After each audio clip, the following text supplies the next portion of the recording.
took the role. Thanks for your time, Joanna, CEO, British Athletics. You've been in the job, what, 8 weeks, 2 months? I mean, you took it mid-March, and it's been a pretty turbulent inception for one reason or another. I think in the first couple of weeks, you had to shut the office down. I think there's been a couple of rounds of furloughs. The Olympics were postponed, and this week, anniversary games were called off. Well, I think everybody anticipated that would happen anyway. So how's the job going? Well, if they'd have said this might be, you know how everybody always says, what's your first 90 days? If I'd have sort of thought this was going to be my first 80 weeks, I don't think I could have planned it. I actually had to shut the offices down on my 3rd day, so not even my 2nd week. So I haven't actually face-to-face met many of the staff yet, which has been quite difficult. But there's a lot of people suffering much more than we are. So yes, it's been a very unusual start to a job, very unusual, but we're coping so far. There are a lot of facets to the role that are pertinent, need handling now. How do you start to prioritise? I mean, especially given the present day circumstances, what matters most to Joanna Coates? Well, I think what matters most, I've always been a great one for having a great plan. I don't think you can do the kind of turnaround job that athletics needs without having a really good plan. So my first thing was to sit down, learn as much as you can, meet as many people, consult with as many people, those that are involved in athletics, those that some of them, should I say, aren't as close to athletics, I think, as they should be. So I haven't just spoken to the people that have very positive views. I've spoken to those that have some negative views and really started to create a plan, because I think if we've got that, we can move the organisation forward. And there's been some real key priorities that have come through that plan, and most definitely around coaching, most definitely about how we communicate with our athletes and put our athletes at the heart of everything, lots around competition structure. So there's some real priority areas there. And then obviously we had the curveball, what is COVID? So, we've had to change some of our priorities around, looking after our staff, making sure our athletes are healthy in the current environment. And unfortunately, furloughing. But those aren't the things that we want to prioritise moving forward. We want to prioritise the growth of the sport. You mentioned grassroots. I was speaking to Martin Rooney a couple of weeks ago, just finding out how he was coping with the whole lockdown period, because athletes, I can imagine we're all frustrated, but I can imagine they're used to being out and about, busy, active, all of that stuff. So sportsmen and women are really, really struggling. So I was wondering how he was coping, and just discussing the fact that you've taken over in this period, and asking him what he would like to have a conversation with you about when he gets the opportunity. And grassroots came up as something that's really high up on his agenda, and it seems to be a recurring theme with athletes who are kind of at the tail end of their career, who understand what it takes to come from A to Z, as it were. So just, if you can you embellish on anything that you kind of want to put in place where grassroots are concerned? I know you've deliberated with the home counties, and I'm sure they'll be central to any initiative moving forward, but what kind of discussions have taken place? Yeah, so I've had probably 2 or 3 calls a week with the home countries, looking at, really, I think our responsibility at UKA is to join that pathway up. So they do a great job of delivering grassroots. And obviously my previous life at netball, we had the opportunity to influence, right from a 7-year-old right through to, it was cradle to grave, literally, an 86-year-old lady might, just finish her life on a court, which most of them thought was just the best place to go. So this is quite different, where I've obviously got more of the top end, and we can influence some of the grassroots. But for me, my responsibility is joining it all up and making sure that the coaching provision is right at those different levels, the officiating is right, and work with the home countries through this plan to ensure that everything that a young person first needs when they first start out on their athletics journey is there for them, and that they can operate in a very safe environment. So anybody that knows me knows that grassroots, I am absolutely passionate about young people having an opportunity to make sure that sport is there for them. So I think our role as UKA is to join up that entire pathway, and to influence and to create frameworks around coaching, officiating, that the home countries buy into and we all collectively deliver. You mentioned your previous role, England Netball. You guided that whole kind of space into a very successful place from when you took over to when you left. Grassroots, do you see a synergy? Because I understand that, and I've covered netball as well, that it has some of the larger participation at grassroots level.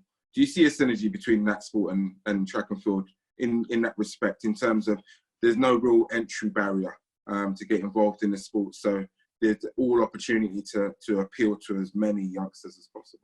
I do, absolutely. I mean, the difference with athletics is obviously it's both genders, whereas netball is predominantly female.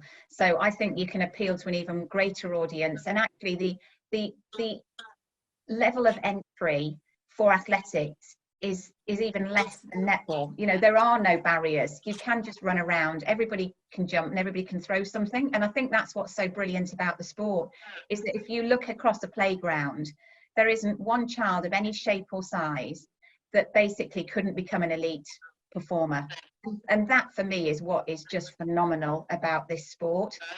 So yeah, I see real similarities across the entire environment, really. You know, there's the low barrier to entry. We should put the athlete a bit more at the centre of everything we do. I don't think we're quite as good as netball was at doing that, but very similar around the coaching infrastructures, you know, the competition networks that we need to build and create, right up to major events, how we potentially need to change those a little bit. So lots of synergies. I'm told that by people immersed in netball, that you're a person that doesn't shy away from making a tough decision. You've had to make a few in that role. I won't go into those because enough's been said on that, but do you see, in 8 weeks and the time maybe that you had prior to taking the role, do you see the need for a few tough decisions moving forward?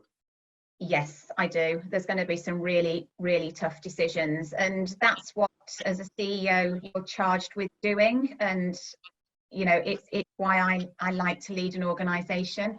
I did make some very tough decisions at netball. I hope I always did it in a manner that was very fair and I communicated it in a fair way. And I think that's exactly what we've got to do here at athletics. But there is, you know, there hasn't been anybody that said to me in all conversations that I've had, Joe, this sport is perfect, you don't need to change it.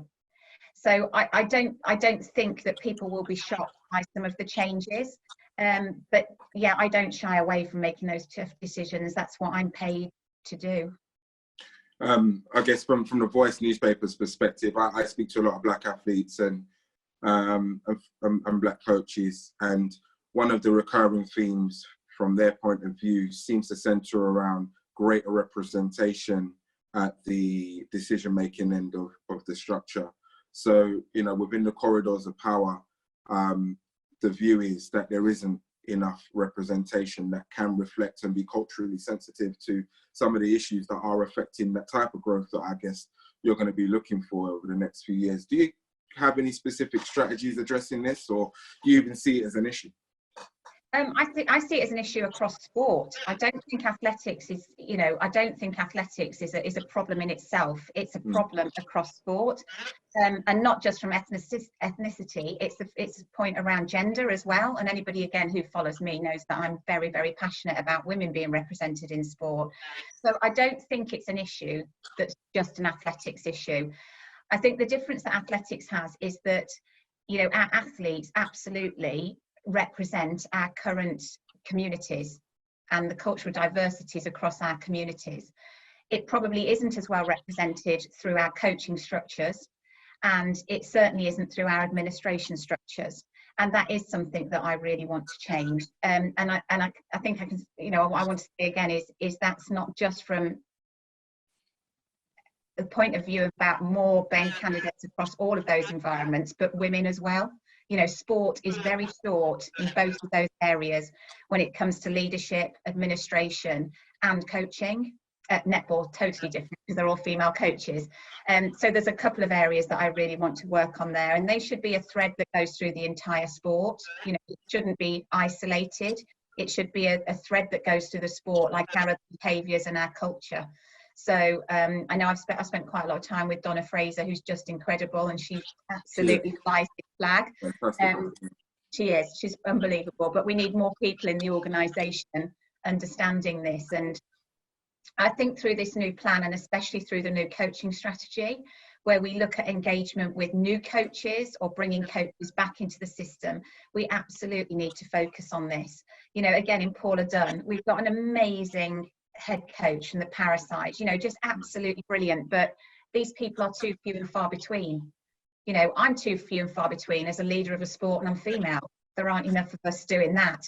So I think there's two areas we need to address, and as a sport, we've got the best opportunity to address them. You obviously had to deal with the cancellation of the Olympics, the cancellation of the European Championships, Anniversary Games. That must have been a difficult kind of realization to take on, because obviously the financial implications connected to that. But now that they're all cancelled and they're all out the way, kind of, do you see yourself having a clear run to just get really bed down in the role and get your teeth stuck into some of these things, COVID to one side, of course? I completely do. It's absolutely awful that these events have been cancelled. Nobody would ever want that to happen, and certainly not for the athletes. But it gives us a really great opportunity, you know, quite a long period of time to create this change plan and to really work with teams of people who otherwise would have been on the other side of the world, you know, competing at events. Our coaches would have been over there, our operations teams would have been over there. And it gives us that opportunity, yeah, to really look at next year and rebuild, I suppose, if you like, the infrastructure of the sport. You know, not the athletes and who the athletes are, but the infrastructure of our sport, and get that right. Equally, from an events point of view, you know, we can look at what events are right for our athletes and our fans moving forward. So yes, not the perfect start to a job, obviously, but a great opportunity to make, as you said, some of the difficult changes that we might have to make. And I guess one of the things that, and you know, I'm wrapping up now, but one of the things that we've never, and none of us really ever thought about contemplating coming into 2020 was making sport, life, whatever, COVID safe. Because there's dealing with what we're dealing with now, but there's this post-COVID period where I guess sport's not going to look the same. We don't know what that looks like at present. But I'm just thinking, with our home Commonwealth Games coming right next door to you, Joanna, can you even think that far in terms of how we're going to be dealing with that? And do you see that maybe, rather than the Olympics, as an opportunity to show off some of the changes and the work that you've done in the 2 years it would have been by then that you've been imposed? Yeah, I think so. And again, obviously the Commonwealth Games is more down to the home countries, but we are obviously massive supporters of the Commonwealth Games. I would say that, wouldn't I, from my netball days, you know. But yeah, absolutely. This change, some of this change we can make quite quickly, but really the Olympic programme was set, you know, that was ready to roll, and that will just continue through to Tokyo. This really is planning for Paris. But we can make some quicker changes, you know, things like implementing the new coaching strategy, appointment of a head coach. That obviously is something that's really important to us. So we will make some of these changes much sooner than sort of 2 years' time. But yes, it's going to take a while to rebuild infrastructures. So it's probably 18 months to 2 years when you're going to start to see some of this stuff really flow through. But again, anybody that knows me, I'm a bit impatient. So we want to make some of these changes pretty quickly, because What's your favourite event? Sorry? What's your favourite event? In athletics? I think the 400 metres hurdles. Oh, the man killer or woman killer? Yeah. Yes, please be, men or women. Yeah, I absolutely love that event, yeah. Okay. I think just because of just the fact that it is so tough, and to hold on over that distance, and the mindset of doing it, I think that's one of my favourite. Okay, all right. Well, I'm looking forward to seeing your work over the next couple of years and working with you. The Voice will be here supporting British athletics in the way that we always have done. And if there's anything else you wanna get out there, unless there's anything else you want to get out there, we're finished. Oh no, that's brilliant. Thanks, Joe.